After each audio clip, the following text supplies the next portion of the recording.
Okay, good evening, everybody, and welcome to our September 2nd West Perth Council meeting.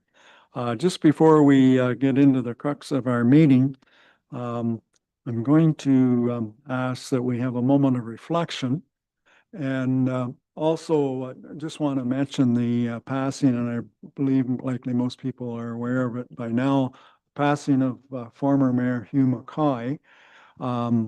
Certainly spent 6 years on Mitchell Council and 6 years as mayor, and had to be a fairly good person because he originated from Hibbert Township, so from the staff area. So keep the McCoy families and the Elliott families in our thoughts as we do a silent or moment of reflection. So we'll just bow our heads with the silent reflection right now.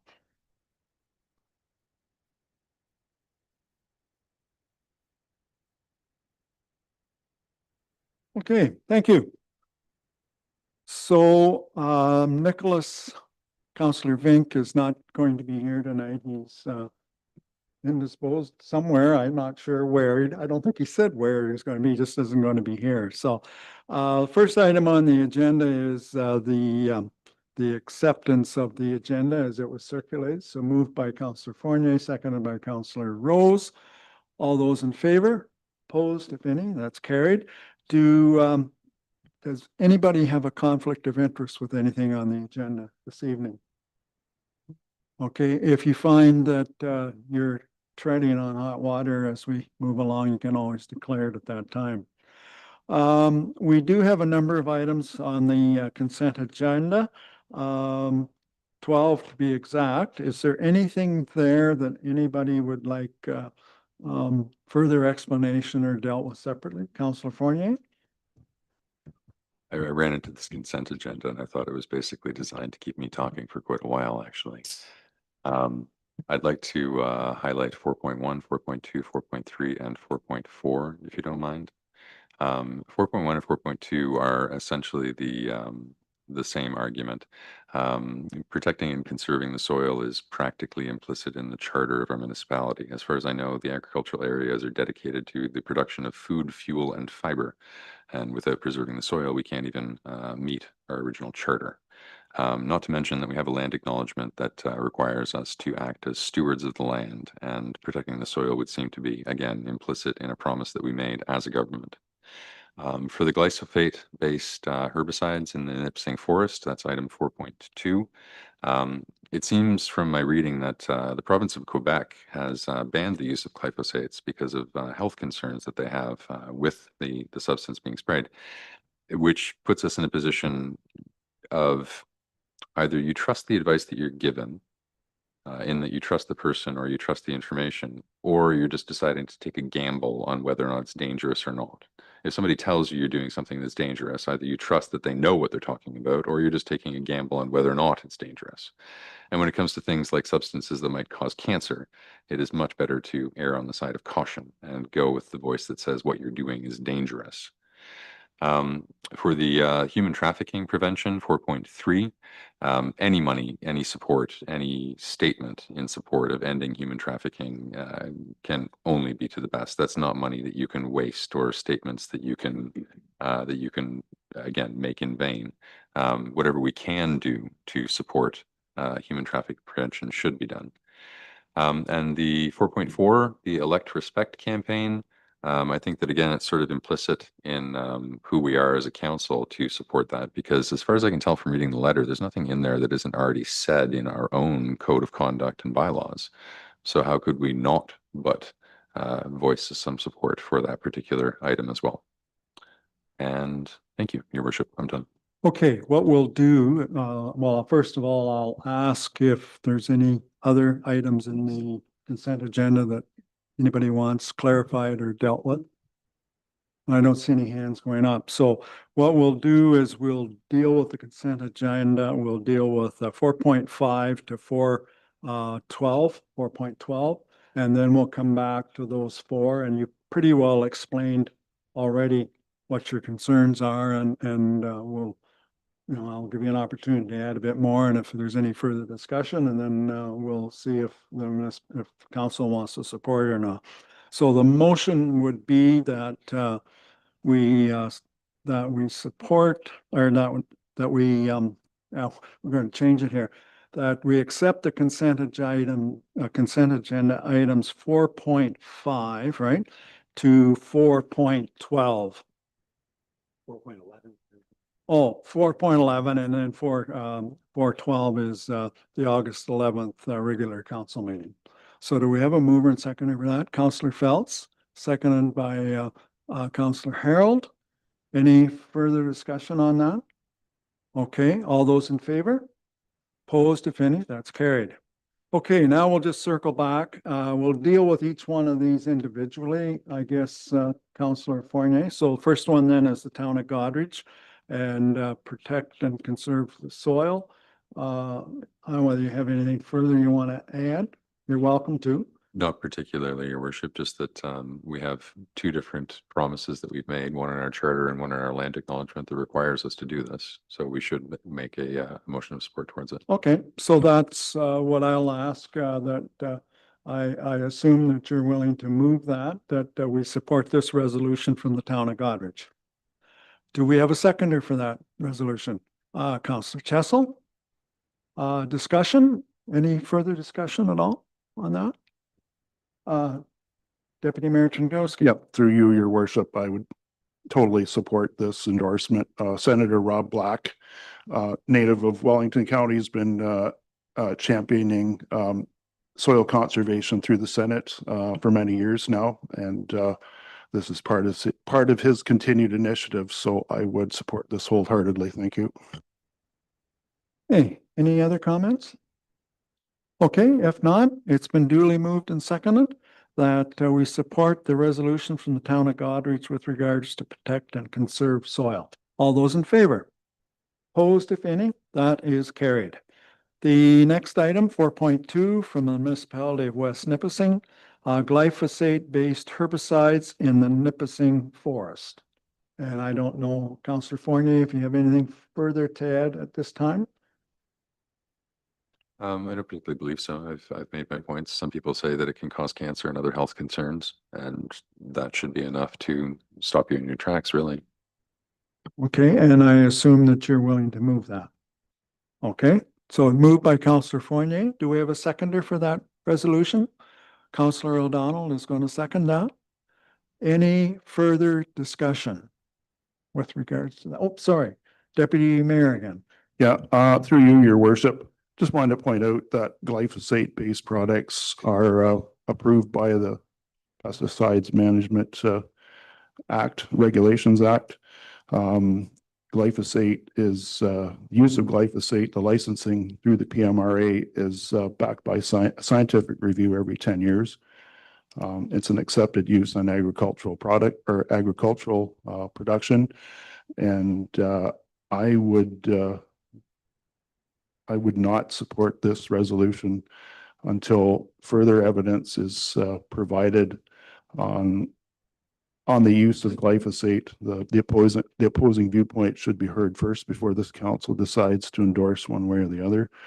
The agricultural community does use this as a management tool for control of weeds in cultivated land. And I would be fearful that an endorsement at this time would lead to further movement to ban the use of glyphosate as a regulated herbicide material altogether. Any other comments? So you have basically introduced another option here that we can approve it, deny it, or we can defer it for more information. What's that? We have a motion to support it, and it's been seconded. But Dean has just mentioned another option that's there. So I'll look at the mover and the seconder. Are you okay to carry on with your motion? Okay, so we'll carry on. So the motion will be that we support the resolution from the municipality of West Nipissing with regards to glyphosate-based herbicides in the Nipissing Forest. Your worship, I would like to call for recorded vote on this, please.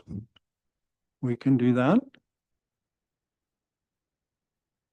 Have we had one this year? Is this the first one? We've had a couple, have we? Yeah, okay, good. No.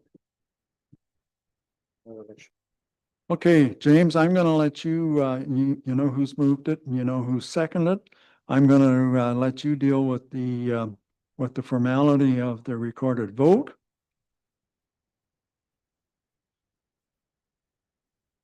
The heat is on. Perfect. So through the chair to confirm the motion is as noted by the chair, and that is to support the motion by the municipality of West Nipissing with respect to the aerial spraying of glyphosate in the Nipissing Forest. So at this time, we'll go around the horseshoe. I'm going to start at this end with Councillor O'Donnell. I'm going to make my way around the horseshoe. When I call your name, please answer yay in the affirmative or nay or no for in deny. So I'll pass over to you at this point. Councillor O'Donnell, are you in favor or opposed? In favor. Thank you.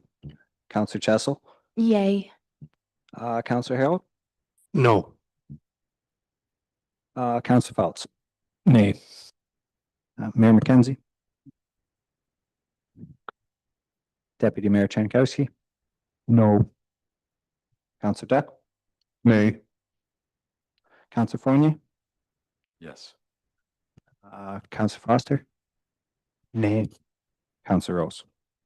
No.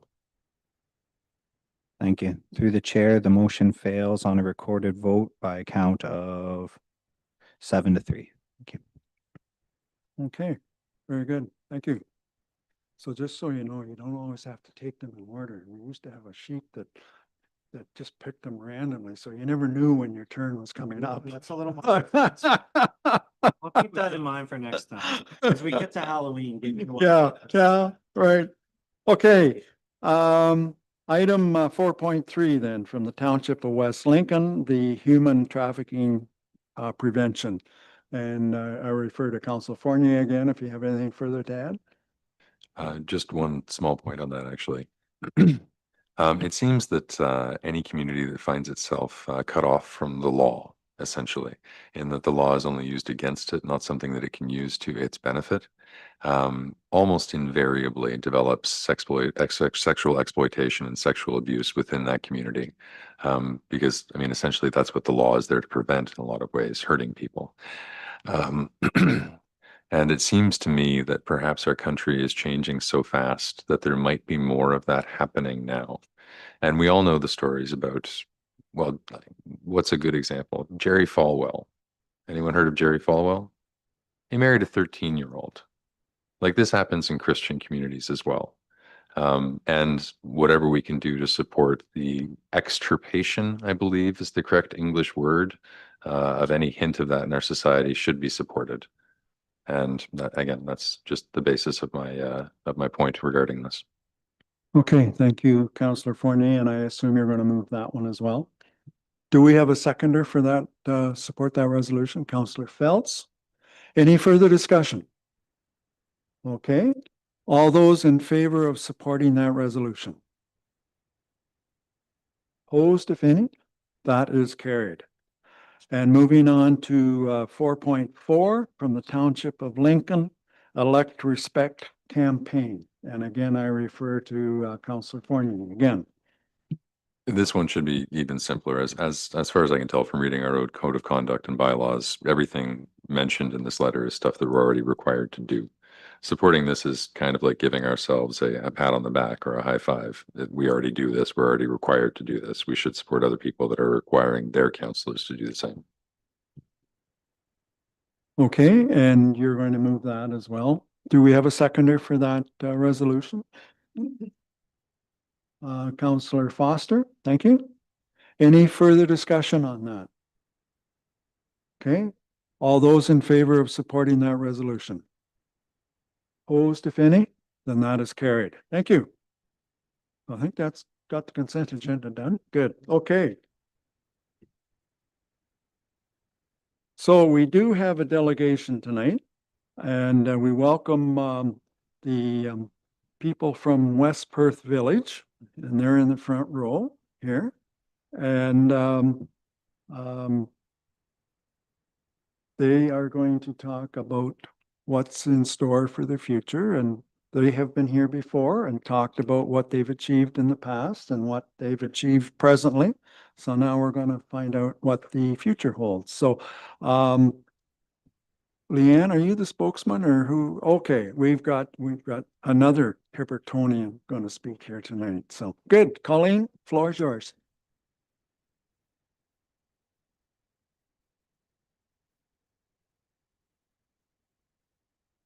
I'm just going to interrupt you, Colleen. Yeah, push the button. That's the first thing. The other thing, do you want to introduce your I will. other members? Yes, I will. Okay, Thank thank you. you. So again, good evening and thank you for having us here tonight. My name is Colleen Eckmeyer and I am the chair of the Ritz Lutheran Villa Board of Directors for West Perth Village Seniors Community. Joining me are Diane Gaffney, who is a board director and chair of our government relations. Leanne Davidson, who is our CEO, and Jim Scott, who is also a board director and chair of our redevelopment committee. We're here this evening to update the municipal council on our plans and vision for continued development of West Perth Village in addressing seniors' housing needs that aligns with our future needs and with the identified needs of seniors in our community as defined in the municipality's community improvement plan. In November of 2024, 4 board representatives accompanied by Stephen Gustezia, a contracted independent housing development consultant, met with Dan Hobson and Wendy McMurray for a preliminary discussion of what we are here to follow up on tonight. To that end, we have included in our council package with our PowerPoint slides a document called the Terms of Reference, which we'll refer to in the presentation, and another multi-page document titled Creating New Housing for Seniors in Mitchell that includes conceptual architectural drafts created by Paul Laredo of L360. To provide summarized detail, we'll move to the PowerPoint slides. Again. Thank you, Mr. Mayor and councilors, for having us today. As Colleen said, I'm Leanne Davidson. I'm the Chief Executive Officer for West Perth Village Seniors Community. For those of you who don't know me, I did grow up in Mitchell, went to school here. My mother was employed by the Mitchell Nursing Home, and I have had grandparents live at both the Ritz Lutheran Villa, Mitchell Nursing Home, and made use of our community outreach services. So I am very passionate about what I am going to talk to you about today. So in 2023, the Ritz Lutheran Villa and Mitchell Nursing Home, as I'm sure you can all remember, were combined into the beautiful new up-to-date Class A standard facility of West Perth Village. By combining the two homes, we now have 128 beds on one property, which enhances our vision of a campus of care to provide diverse range of services, housing, and care to the seniors in our village. So I'm just going to give you a quick overview of who we are, where we've come, and then I'll slide it into the reason we're here and where we're going. So as you can see from the slide, the Ritz Lutheran Villa Corporation is one of the largest employers in West Perth. At any given time, we have just under 200 active employees, including all of our employees. That reaches up to about 300 people that we employ in the township. We, as I just mentioned, we have 128 brand new Class A beds for long-term care. We have 25 apartments in the manor where seniors can live independently. We have 25 life lease homes, Thames River Place on the back of our property right along the river, where again, seniors own those houses and live independently for as long as they can. And what you may not be completely aware of is the vastness of our community outreach program.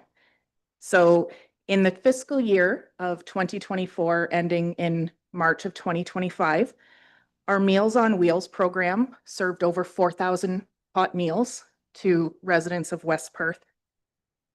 Over 400 different people accessed the West Perth transit system via the accessible van or the mobility bus that we share with the council.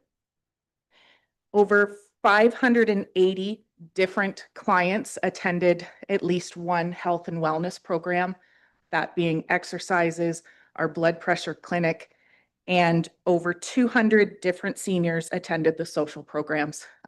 Whether it was a dance at the arena or Ukarama is probably the most well-recognized and well-attended. So with those numbers in mind, that's where we're shifting our focus. So currently, I mentioned, sorry, we did combine our 2 nursing homes.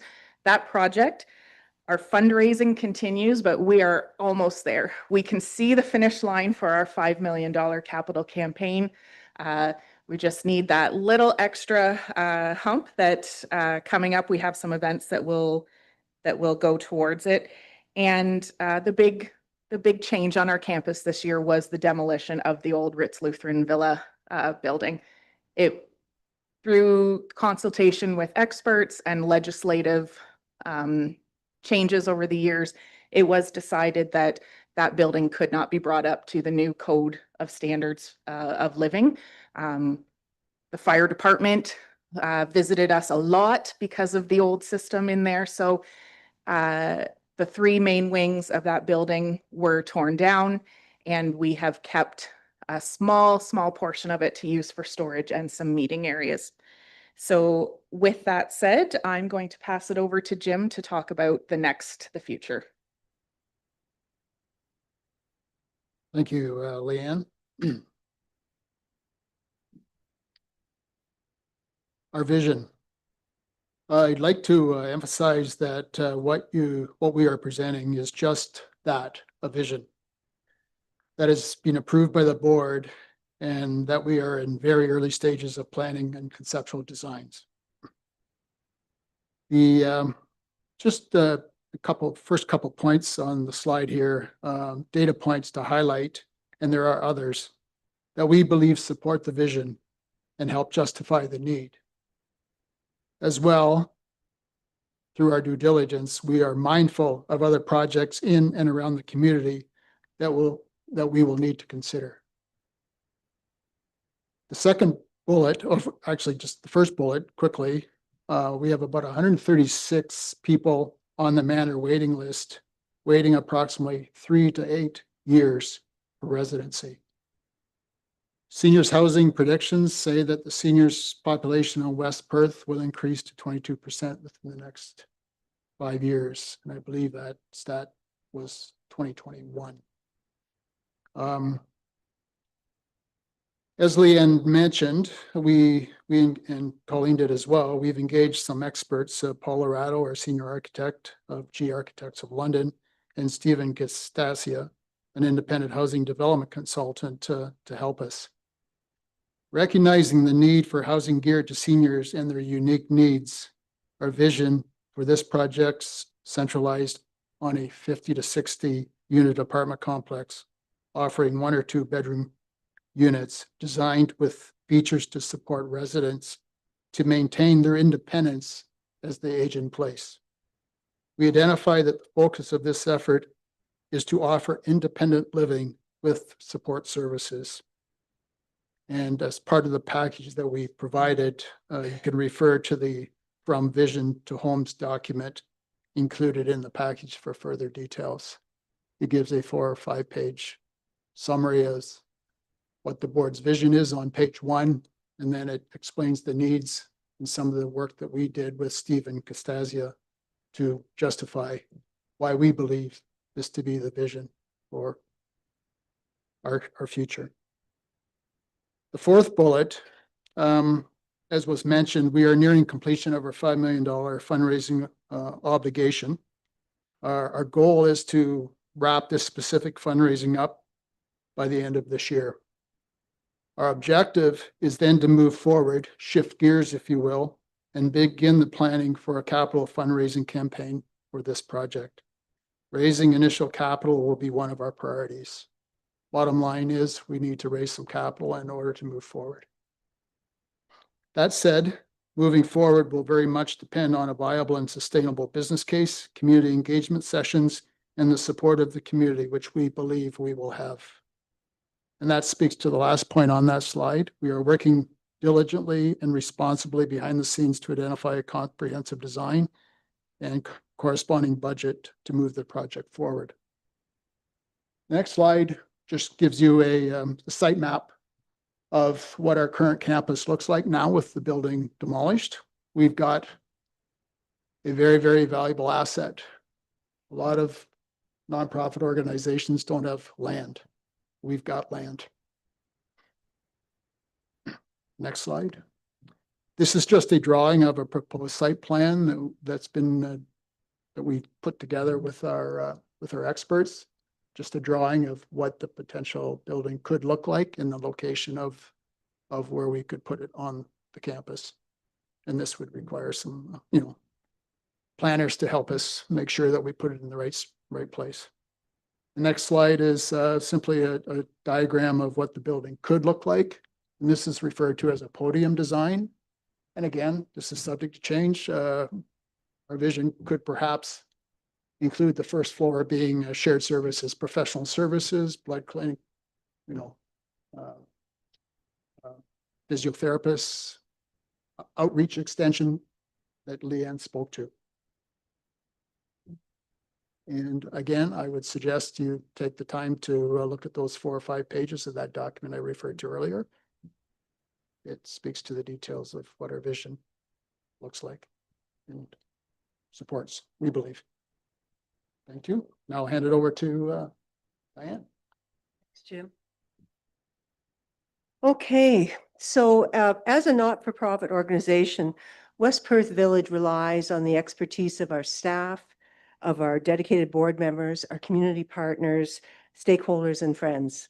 And to that end, I want to start by thanking council members for all of your support over the years for Rich Lutheran Villa and now West Perth Village. We've enjoyed tremendous support from you. So what we're asking for is more support, ongoing support. As Colleen mentioned, we did meet with the interim CAOs last November, as well as Your Worship Mayor Mackenzie, and talked about our initial concepts. And we've shared a lot of that with you tonight, so I won't go over that again. And I do want to just reiterate, not point by point, but the strong alignment of what our vision is with what came out of your community improvement plan, with the housing needs assessment, as well as the West Perth Recreation Plan as well. It dovetails beautifully. So, and as it was also mentioned, the statistic, I think it bears repeating that within the next 5 years, the percentage of the population of West Perth over 60 years of age will be up to 22%. So and we're coming upon that fairly quickly. So certainly there's a need. The housing needs assessment study also pointed out that we were going to need in West Perth 345 market housing units in the next 10 years, as well as 105 non-market units. And I think we've had some good progress with the market units, but we haven't seen progress yet in terms of the non-market units for housing. So the terms of reference that were circulated with the agenda package, I'm not going to go over those word for word, but basically they provide a framework where we can meet conjointly with the municipality as well as representatives from West Perth Village with a desired outcome of sustainable and relevant programs for our seniors services, the advancement of secure, appropriate housing for our seniors so that they can age in place and stay in West Perth when they need some additional services. To be able to coordinate and support efficient use of our resources, if we can work together on that. So the terms of reference were designed to include decision makers from both the municipality as well as West Perth Village. And in a framework of having the larger committee meet twice a year was what we're proposing to really share information and planning. Within that, you also probably noted that we are proposing 2 task teams, one of which is to perform a needs assessment and community engagement, so they'd be focused on that arm, whereas the second task team would be focused on development and capital planning. So what is our ask of council tonight? We are asking for endorsement of the terms of reference. We're certainly open to any questions or concerns that you have around that. But that is what we're hoping to walk away with. We would also like to ask for your endorsement for the inclusion of the CAO, building and or planning staff representatives and 2 members of council for the 2 task teams as outlined in the terms of reference. We really feel that to move this initiative forward, we need to have decision makers and people in the know at the table while we're doing this work. We're really asking for shared partnership with the municipality to pursue funding sources and or applicable programs that will help us to meet the financial needs of this project. And ultimately, just to really further build on the partnership we already have with you to ensure appropriate care and compassion for seniors in our community. So with that, I'll turn it back to Colleen. That completes our presentation. So I'd like to open it up if there are questions that you would like to ask in tonight's meeting. Great, thank you, Colleen. Questions for the group here? Councillor Foster? Through you, Mayor, I was just wondering if there would be any cost to the municipality other than staff time. Who wants to answer that? Dan, go ahead. I think at this point on the endorsement side, no, is the short answer. I think pending where the community engagement lens goes, that's something in my mind that could have some cost, but I think that's something we'd have to unpack further with the group.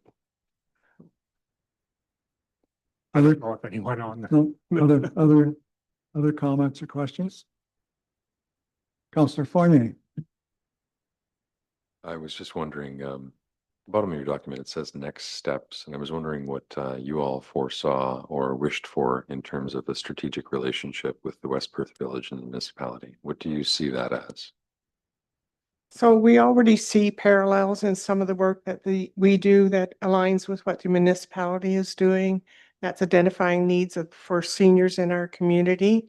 We're aware that the municipality often has insight into funds and grants prior to our knowledge of those. And so we would ask that they be shuffled our way so that we may apply for them.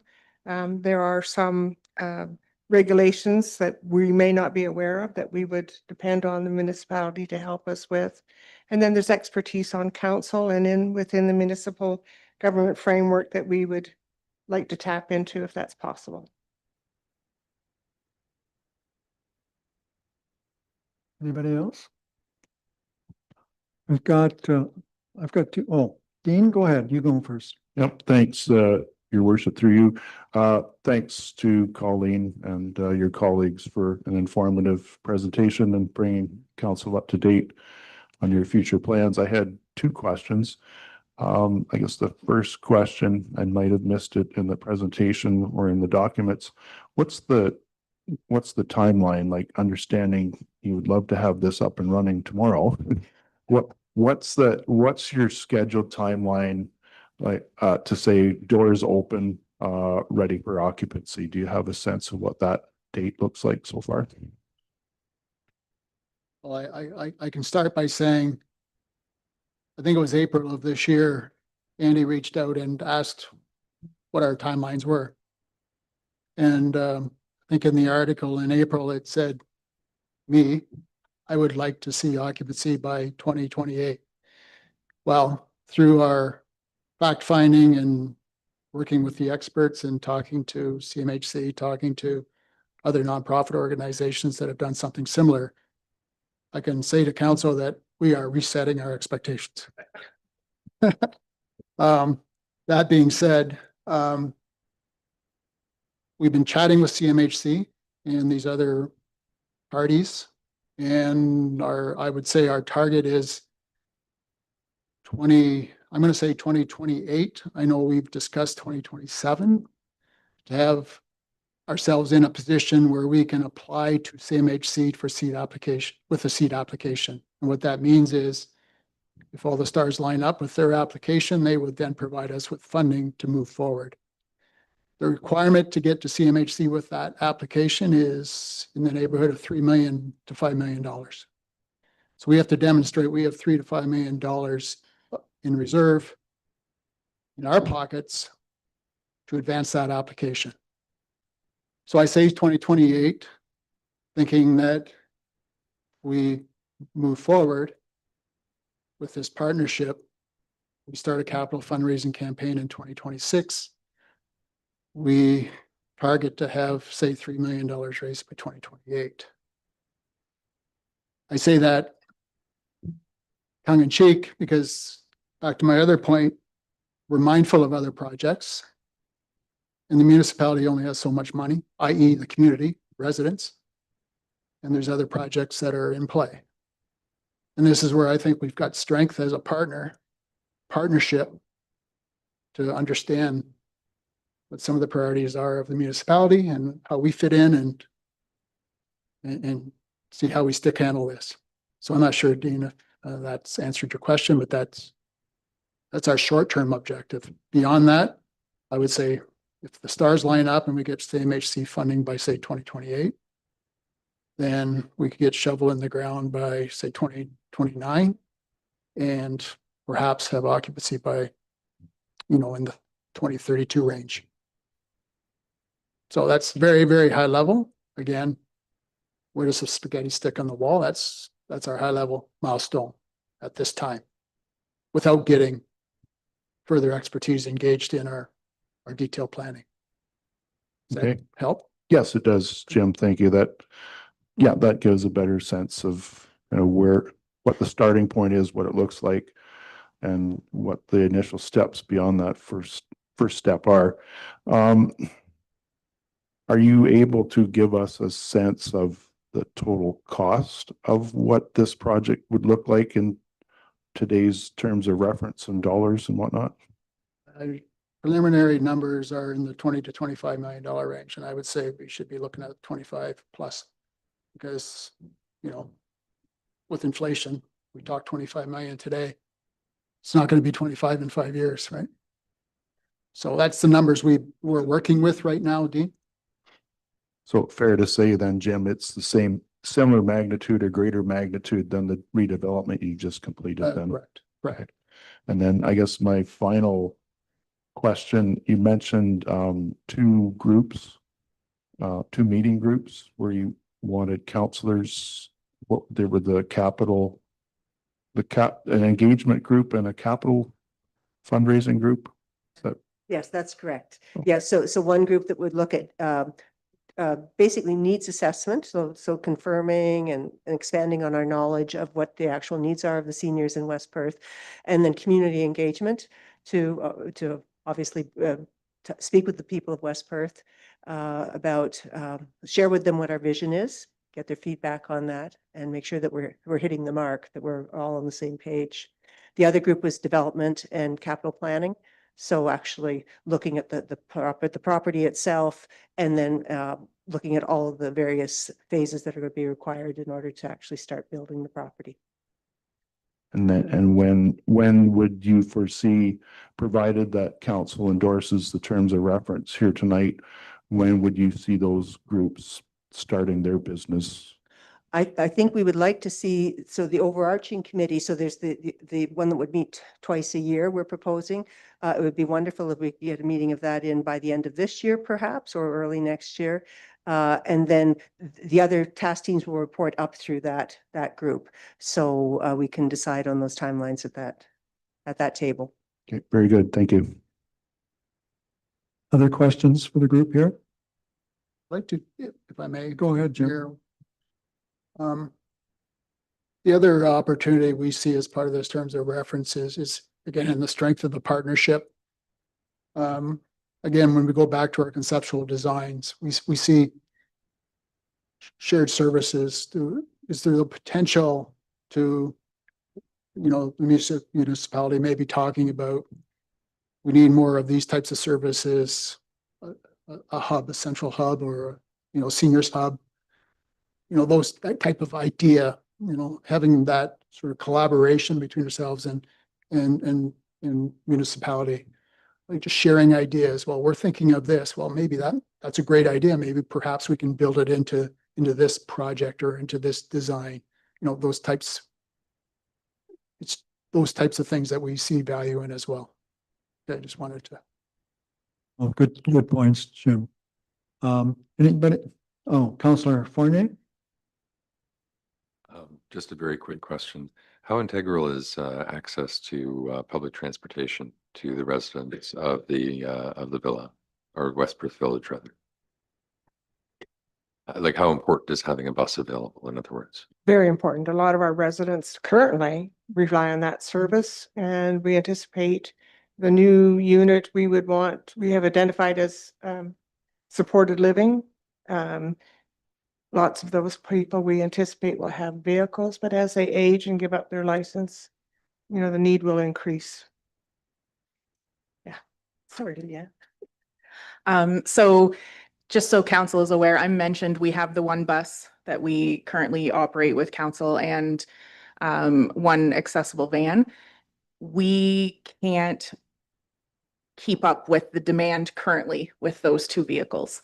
So we are often reaching out to One Care in Stratford and asking for their vehicles to assist us. And that comes down to charter trips for long-term care. So it's not just our long-term care home that charters the bus. It is Hillside Manor charters it. We've had charters from as far away as Exeter and Goderich for that specifically just long-term care. The numbers that I mentioned, the 400 and some odd trips, those were the ones that we could handle. I would guess that there was several hundred other that were outsourced to Stratford to provide transportation. And it's not just seniors that access the transportation. It is folks who require adapted services. So whether it's the wheelchair van, the mobility aids, and someone to accompany them to their appointments, all of that's included in there. So transportation is key. It's a very, very large issue for us right now, for sure. Just along that line, Leanne, I'm not sure if you're aware, like we're certainly looking at transportation. We did have a county transportation system, which kind of fell through the cracks, unfortunately, but we're looking at a type of transportation that would link Listowel, Mitchell, and Stratford, which would maybe help if you've got residents either in the long-term care facility or even the apartments or the houses at back that could probably utilize that. So I'm just kind of bringing that up for council that they can keep that in mind when we're talking about this. I do have a couple questions. Couple of them are simple and other ones you may just want to take away and think about it. The sketch that you had, this is for Jim, I guess. Is it a 4-story building or a 3-story building? Actually a 5. It's a 5. Okay. If- I couldn't tell with the front on it, if that was like a first story or if that was just something in front of it. Yeah, So, the first story is considered the podium design. Yeah. It's sort of like retail, professional services space. Oh. If we chose to go that route, you know, that's a question mark because that obviously has a significant cost to it. You know, if there isn't a need, then we take Yeah. it off. Yeah, And it might I can see there now, what it is, and I think it's great. If I was designing, and of course, I'm not a designer or a planner, I'd give it about a 25 or a quarter of a turn and look over the river. But then you've got the other end of the building that's going to look at the highway, so Mhm. you can't win for losing. Well, we can share with you that we actually considered Yeah, not doing that building Yeah. and going with more condos. yeah, That right, was on the table as well, sure, like- okay. you know. My other question, and you don't have to answer this one right away, we've kind of skirted around it here tonight. You talk about a fundraising campaign. Unfortunately, we don't know where we're at yet with regards to the arena. And how do you see if there happen to be 2 fundraising campaigns going on at the same time? Because they're both fairly I think, important to the West Perth area. Whether one would hurt the other or would they work well together? We'll take that away and honestly, I think it would be a headwind for us. Personally, because the younger families, we get 20% seniors and the rest are younger. And if they had to prioritize where they're going to put their money, perhaps it would be the arena, which would be a headwind for us, and that's one of our, yellow flags, I'll call it. So we have to be very mindful of that. We also have to be very mindful of other projects, i.e. a big one in Stratford. Just how all the cards settle and whether or not the need's there. We're going to be very careful that we have a go, no-go decision at some point and we have the right factors to make that decision. Because, we're going to raise money, and if we raise money, we're going to make sure we have an end game and we can actually use that money to do that. No, good points. And in a lot of cases, the timing is everything, isn't it? So any other questions for the group here? Well, Deputy Mayor again? Thanks, Your Worship. Through you, I guess a supplemental question. Maybe it's too early in the planning stage yet, but has anyone approached Perth County in particular, the paramedic service, like they do offer the mobile integrated health service? I think somewhere in the presentation you mentioned about different amenities that might be in the building towards assisting seniors or with their medical issues and other related situations. To be honest, no, we have not at this point, but we do know that the program is quite successful in Huron County. So that is someone we will be looking towards to try and gain some information for us to move forward with it. Thank you. Okay. Councillor Phelps. I worked at the Villa from 96 to 2009. I could have told you the building should have been torn down. You didn't have to spend that money. But we're very fortunate. I don't think people realize how fortunate we are to have a long-term care facility, seniors apartments, and that is, I'll call it assisted living because that's the old term, but that place for seniors to go that they get what they need, those extra help before they make that next move to long-term care. And you guys have done more probably than the government in the last 20 years, moving to non-market living. And it doesn't cover for everybody, but it does help a very vulnerable sector of our community that, there's a lot of them out there that are retired longer than they're working and they're getting down on their capital. And it's a very needful thing. So, and good for you guys for almost ending the race, and you're going to start another one marathon, and because it's a ton of work, but kudos to you guys. Okay, Councillor Rose. I would also like to give my congratulations to you folks. Keep up the good work. So we'd like to thank the council for having us tonight. We invite you to a tour of the facility. If you haven't been there yet, you can call, and I'm sure Leanne would be happy to escort you around. And we hope to see each and every one of you at our fundraising event, the tailgate party on the 20th of September. Thank you very much. Okay, well, thank you very much. And Colleen, you put your ad in. I have a couple tickets here. I was going to put them up and let you have a plug, but you've already done that. So that's very good. Yes, I thank you very much. And I know that the villa, this carrying on with the theme that Doug had there, but it's referred to in past councils that the Ritz Villa or the West Perth Village was kind of the royal crown jewel of West Perth. And as Doug said, like, we're very lucky to have that facility in our municipality and certainly do appreciate it. So James says he has a motion here for me. Oh, we have it up? Do it? No. Nope. I've got something here. Okay, all right.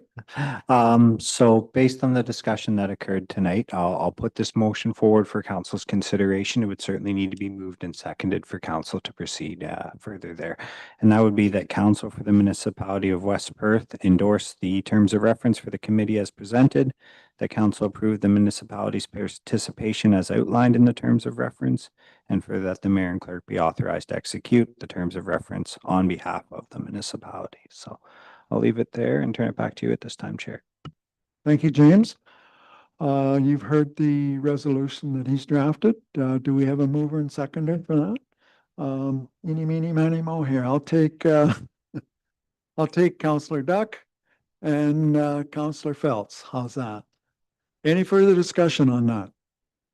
All those in favor?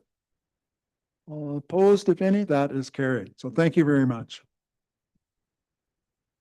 Okay, moving on. Next item on our agenda is to deal with planning. And we do have John Bice with us tonight to deal with file B40, the Vanessa of 34 Clayton Street. So John, the floor is yours. And just so you know, we do have the Connor Wright online, who is the agent, if we do have some particular questions. So go ahead, John. Perfect. Thank you, Mayor McKenzie and council. So council will recognize these types of files as we've dealt with a few of them at the last meeting. But essentially this consent to sever application B40-25 located at 34 Clayton Street, agent being Zelinka Priamo. It's at the red star there. So quick summary, subject to application proposes to sever a new infill lot. This was a condition of consent application B25-25, which you can see was created in the red on the left-hand portion of the slide. That B25-25 consent application created a lot with 30 meters of frontage and about 1,076 meters squared. This B25-25 application was approved with the condition that the parcel be further severed to make more efficient use of the property.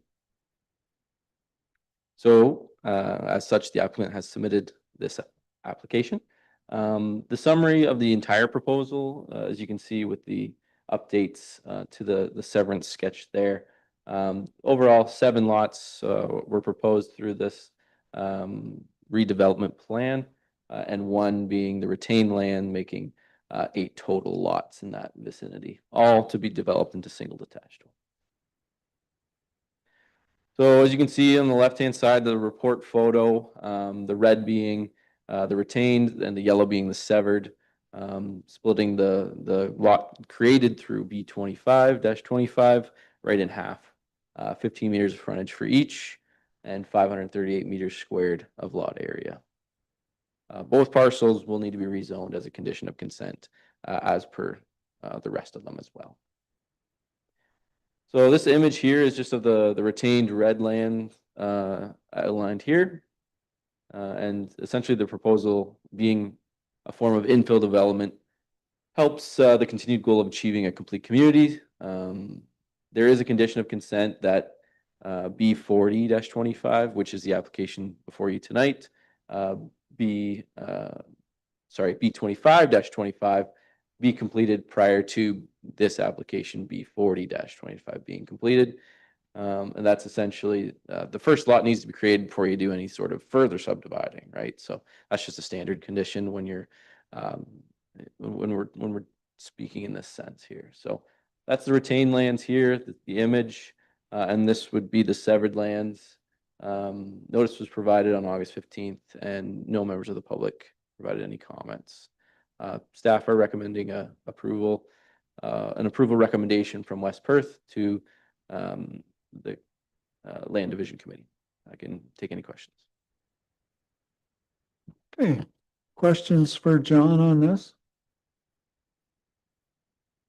I know I shouldn't say this, and I've said this to you before. I can't believe the amount of red tape that we put this developer through on this particular property. And we're supposed to be cutting red tape, but like the studies that have happened, it just seems to be, you know, opposite way of thinking. But anyways, it is, and they've done it and achieving what they want. So, does anybody else have a question?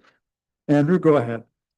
I had maybe a kind of a silly question. It mentions the old dump several times in the report, but unless I'm getting it wrong, it keeps on saying that the housing development is southwest of where the dump was, but the dump was over by the Memorial Forest. Don't you have the directions like flipped there? Isn't that like backwards? So through the mayor, are you referencing the old BM Ross old landfill impact assessment? Yeah, so the lands are definitely southeast of the forest. So I will say that that was probably a typo.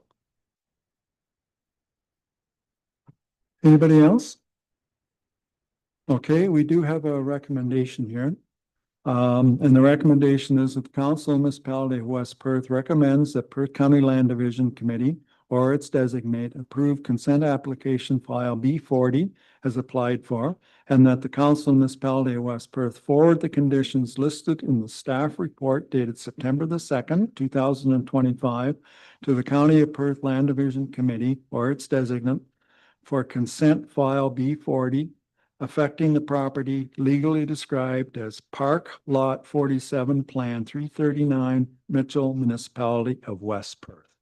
Do we have a mover and seconder for that? Councillor Rose, Councillor O'Donnell. Further discussion? All those in favor? Opposed, if any? That's carried. Thank you, John.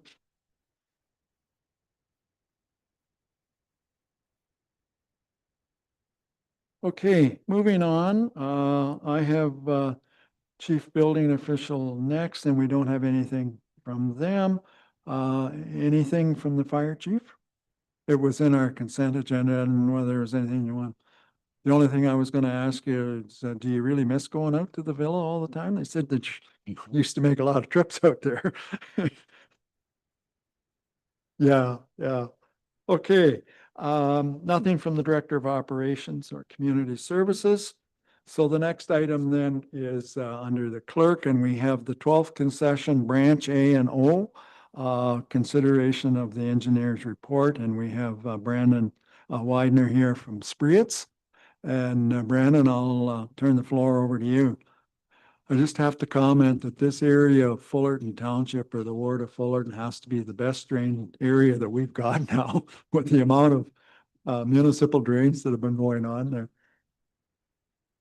Yeah, so I know there's been a couple projects initiated in the area and there's a variety of engineers working on them. So tonight we have the 12 concession A and O drain. This report was submitted in July.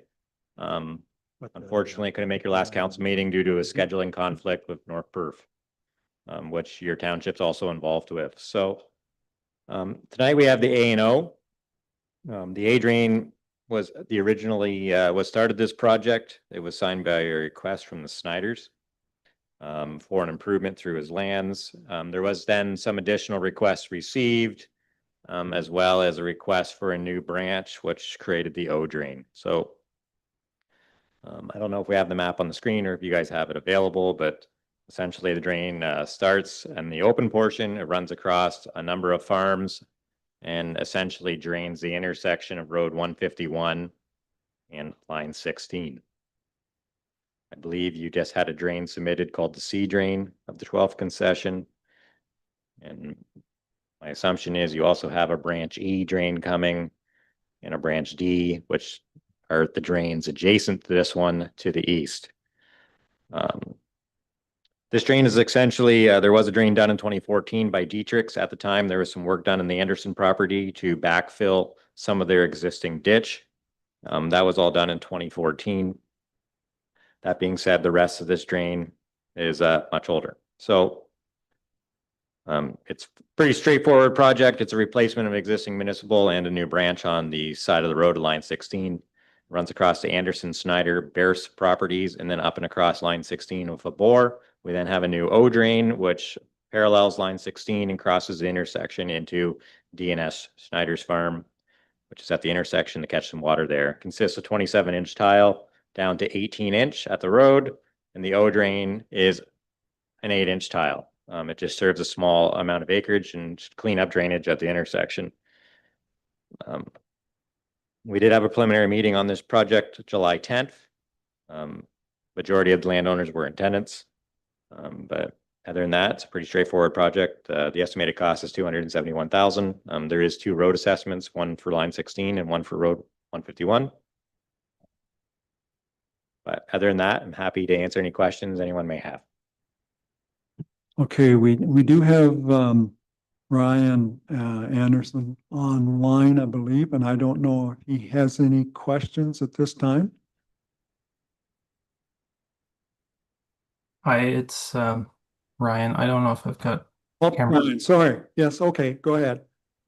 I have been in communication with Brandon, trying to answer some questions about the assessment.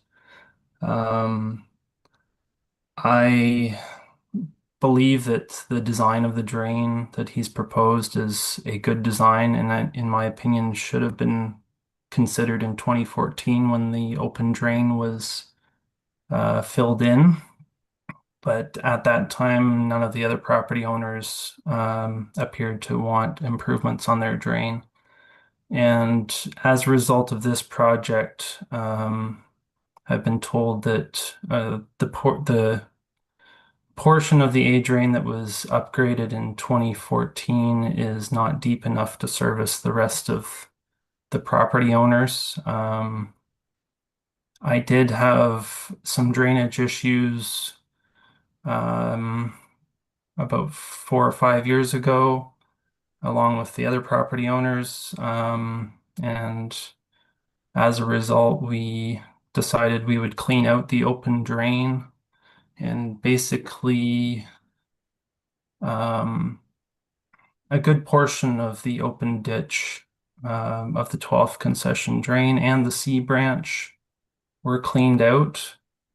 That did resolve a lot of the drainage issues, and the outlets for these drains are no longer underwater during melt and heavy rain events. So I no longer experience drainage issues on my property. And so I understand where the other property owners are coming from. And my issue with this assessment is that the outlet assessments appear to be relatively in line with the Todgham method. However, the benefit portion appears to be pretty much in proportion with the length of drain crossing a property. So I'm just going to stop you right there, because really the purpose of this meeting tonight is to consider the construction, and we will be setting a date for a quarter revision, which is to deal with the assessment. So that would be your opportunity at that time to raise those concerns. Okay. But as far as the actual drain itself and the construction of it, you're okay with that, I understand. Yeah, I think it's a good design. It really should have been done in the first place, but I just have the feeling I'm overassessed for this project, so. Okay, well, by all means, and James, I don't know whether you can add anything more, but certainly you will get a notice of when the quarter revision is, and that will be your opportunity to discuss your assessment at that time. And I'm guessing it'll be a month or so down the road, probably. We won't have a date yet, do we? Through the chair, at this point, we would be looking to set the quarter revision for October 6th, 2025. And outside of that, all the other information you shared is correct. Thank you. Okay. Brandon, any further comments at this time? I'll just, now that we have the profile on this, well, we did have the profile on the screen. I'll just give you a little So if you zoom into the profile, which is the center of the page there, everyone can kind of see what's going on. So the dark line is the ground profile at the top. So as you can see, Mr. Anderson's property is the first property on the left, and then there's a catch basin between him and the Snyders. His property has good fall across it. Mr. Schneider's property is essentially flat. The next property is Brian Bierce's. It's lower than the Snyder property. So when the drain was installed in 2014, at that time, they backfilled a ditch. They hooked on the existing tile. So you can see the dash lines where the tile is. The existing tile is approximately 2 feet higher than what I am proposing. At the time, the request in 2014, from what I understand, was to backfill the ditch. The engineer at the time did that with an 1.5 inch design, but they didn't forward look to Brian Bierce's property and realize we don't have enough depth at the top end. This watershed is very unique. This is probably why we have a number of drains in the area. You have the top end, which is owned by the Penners, Apple Rock Farms, and it's D&M Penner. That land is tiled to this drain, but there's no surface relief under line 16. So the surface water actually goes to branch D of what we call the Cook drain, which I believe you also have a request on, some of which maybe were generated from this project and some of which already existed. So this whole area is rather low at the intersection, and that's why we have all these drains going on. The only thing from the municipality that I could see do is try to tender them close together, and hopefully we get some economies of scale.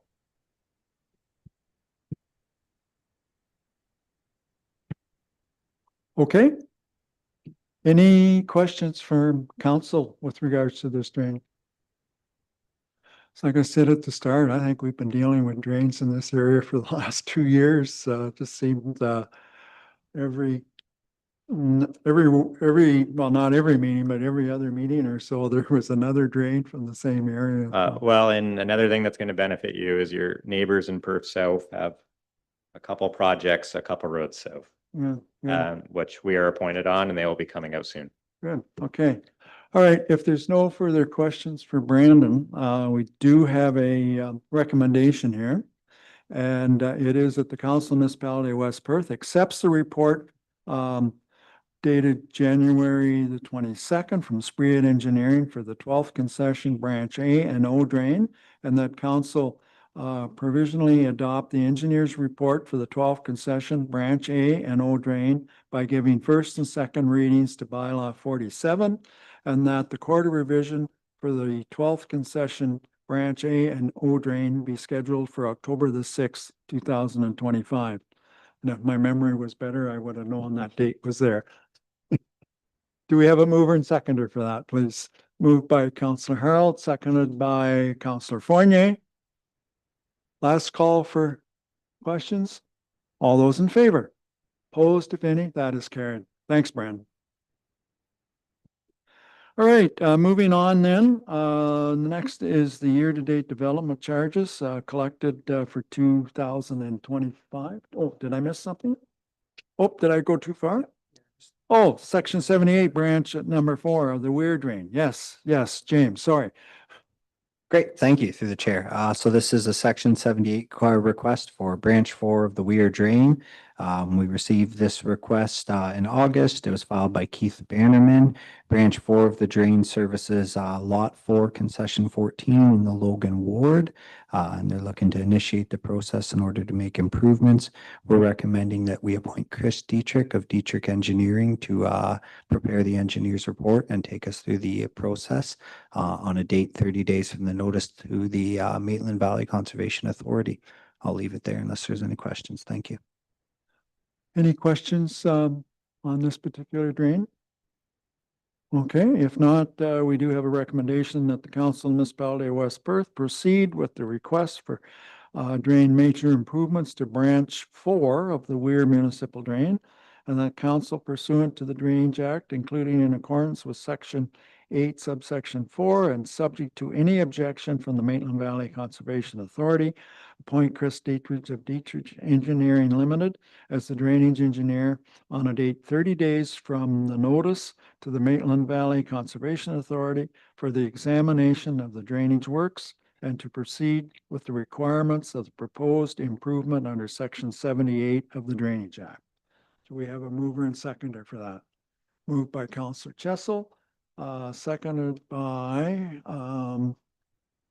Councillor Foster. All those in favor? Opposed, if any? That's carried.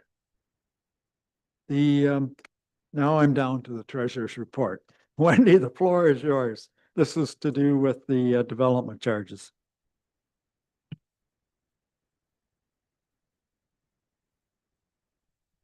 Good evening, Mayor and Council. So the report before you is just an update on where we stand with development charges. During the budget process, we modeled out what 30 units would be on the budget, and so we thought we'd do a quick update just to see where we are. So we have 36 units on the books that have been developed, but from those units, 21 units, those are of the old rate, just based on the application. And so on that one, it was 95% of the rate, so 5% of the total is part of your requirement on the levy. And then 15 units are at the new rate, which is phased in at 85%. So the difference has to come from the levy. So we budgeted 94,000, and with the more units on the older rate, it's currently hitting the levy at 50,000. So just wanted to give that update. If there's any questions on the report, I'd gladly take them. Any questions for Wendy on that? Okay, if not, then a recommendation that we have here is that the Council of Municipality of West Perth receives the year-to-date development charges collected for 2025 report for information. Moved by Councillor Phelps, seconded by Councillor O'Donnell. Last chance for questions. Deputy Mayor. Through you, Your Worship, Wendy. So what's the shortfall amount then? How much are we short by? That's my first question. So if you take all those units, those 36 units, and you do the math, it's $50,000, $50,881. And my follow-up question is, we have no reserve to fall back on based on previous discussion. So this has to be covered strictly through the levy, or is there any other means of recovery? No, so we budgeted 90,000 on the levy.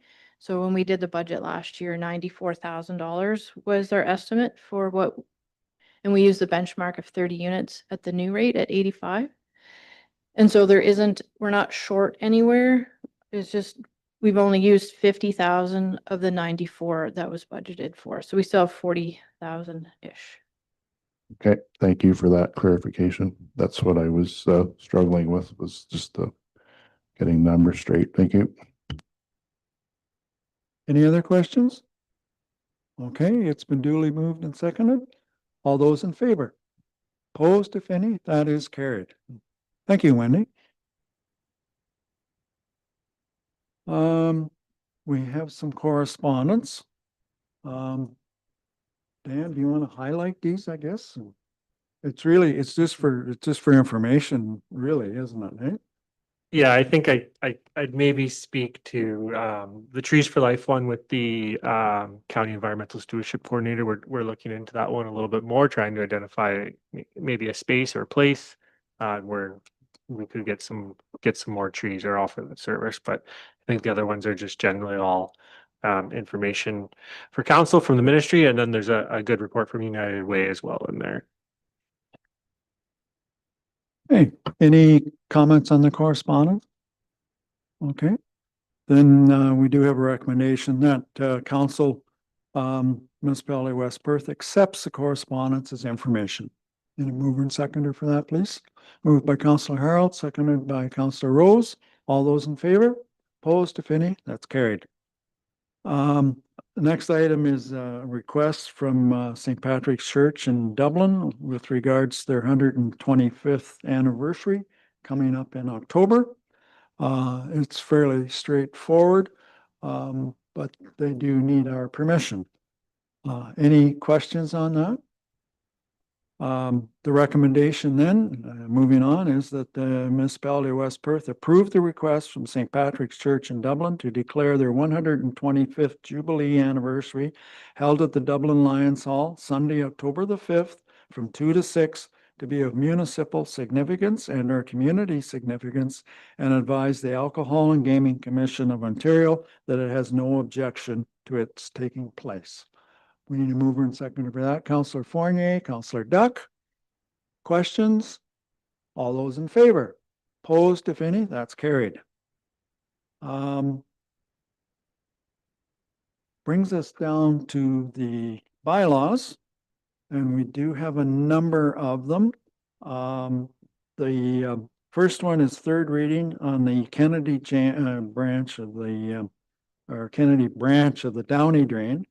And then payment in lieu of dedication for Parkland was the other one that we had talked about. The next one is first and second reading on the 12th concession drain.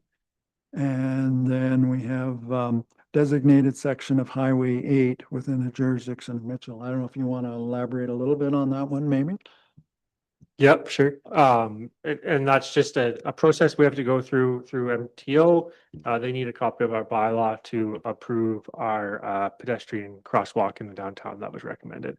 So unfortunately, it obviously won't be installed for the start of the school year, but we are confident it should be installed this year. So this is just one of the steps. Okay. The surplus needs the Corporation of West Perth is declare lands legally described as on plan 478 lot 22 parts 3 and 4. And we've talked about that, but if you want to just elaborate a little bit, that'd be fine. Yeah, so we're just following policy and process and declaring the land surplus. This at no point handcuffs council or does anything that way. As we bring more reports forward to councils, there's been information requested. It's not committing to selling. It's just one of those processes that we have to go through if we were to sell.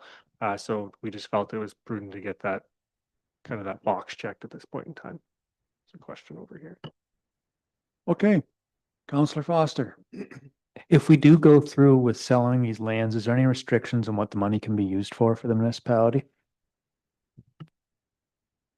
We have a motion on 9.7 from council for that to be utilized back into the Parkland Reserve. Notwithstanding that, there's no other restrictions.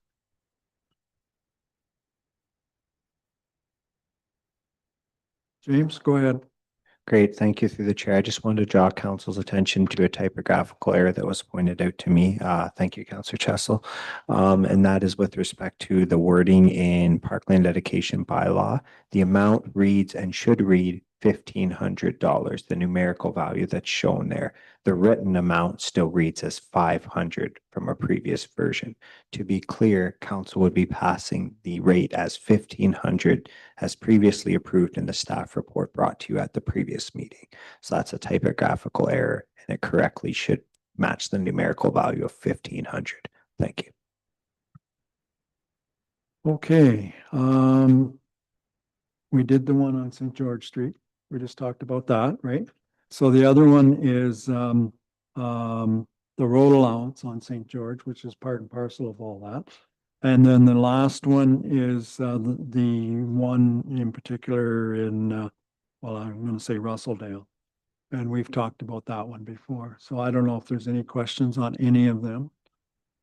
Okay, if not, we do have a recommendation and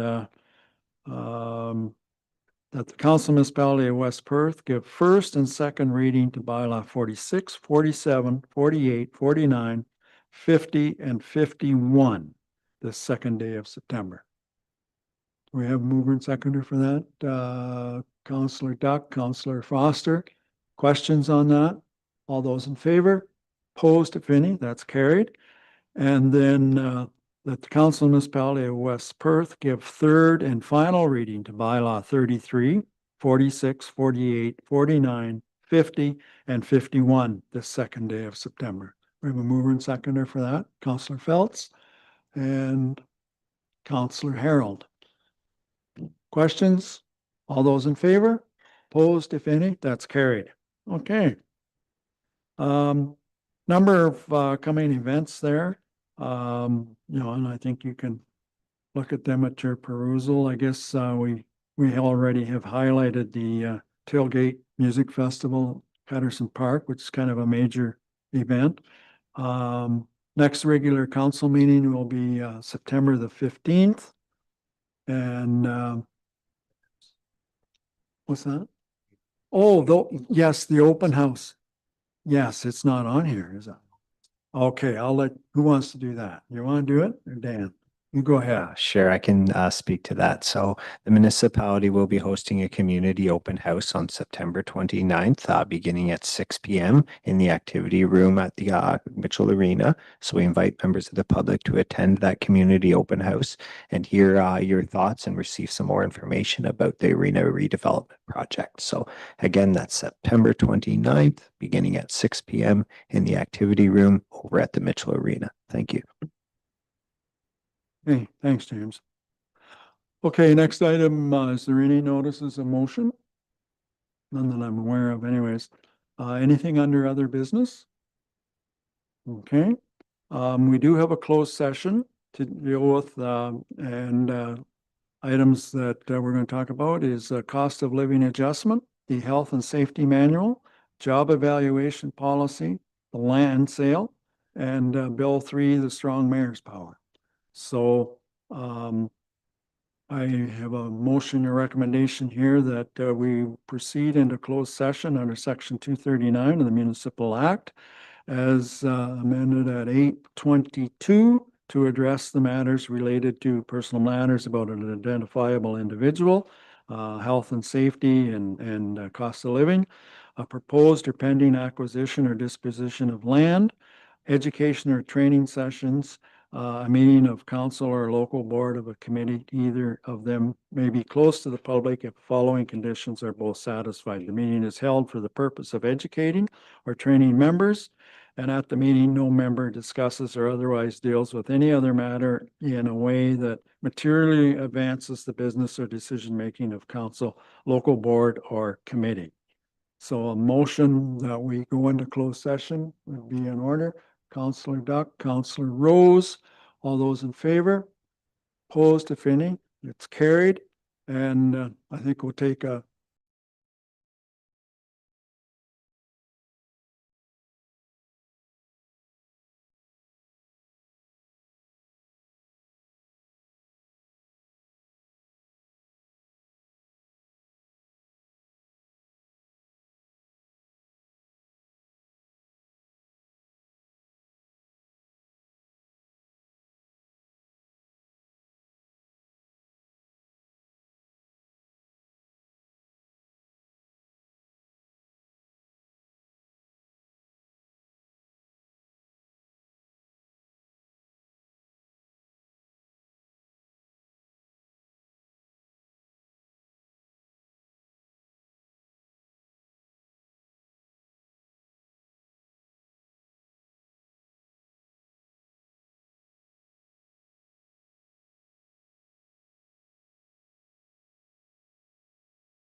Okay, we have just come out of closed session and we had a number of items that we dealt with there. And during the closed session, council discussed a number of items and provided direction to staff. The following motion relate to the closed session items and are being considered in open session. First item is that the Council of the Municipality of West Perth approve the COLA for 2026 at 1.99%, consistent with Perth County, and that the Council of the Municipality of West Perth adopt the 2025 pay rates with the 1.99% adjustment effective the first full pay period in 2026. We have a mover and seconder for that recommendation. Moved by Councillor Phelps, seconded by Councillor Harold. All those in favor? Opposed, if any? That's carried. Second item was that the Council of Municipality of West Perth approve the Health and Safety Manual to be included in the Human Resources Policy Manual. Moved by Deputy Mayor Trunkowski, seconded by Councillor Fournier. All those in favor? Opposed, if any? That's carried. And the last one is that the Council of the Municipality of West Perth delete and replace Schedule A of items 1 to 8 and 3 to 8 of the Human Resources Policy Manual with the 2025 Employee Performance Evaluation Form as presented. And I need a mover and seconder for that. Moved by Councillor Rose, seconded by Councillor Foster. All those in favor? Opposed, if any? That's carried. Okay. Get back to my agenda again. I think all we have left is the confirmatory bylaw. So the recommendation is that the bylaw number 52, 2025, being a bylaw to confirm the proceedings of the Council of Corporation of the Municipality of West Perth, be read a first and second time the second day of September. Moved and seconded by Councillor Harold, Councillor O'Donnell. All those in favor? Opposed, if any? That's carried.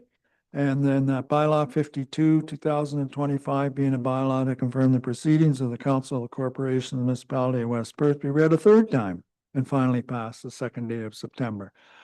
Moved by Councillor Rose, seconded by Councillor Foster. All those in favor? Opposed, if any? That's carried. And then the one that we've been waiting for, that the Municipality of West Perth adjourn the council meeting at 9:32 p.m. Moved by Councillor Phelps, seconded by Councillor Harold. All those in favor? Opposed, if any? We are now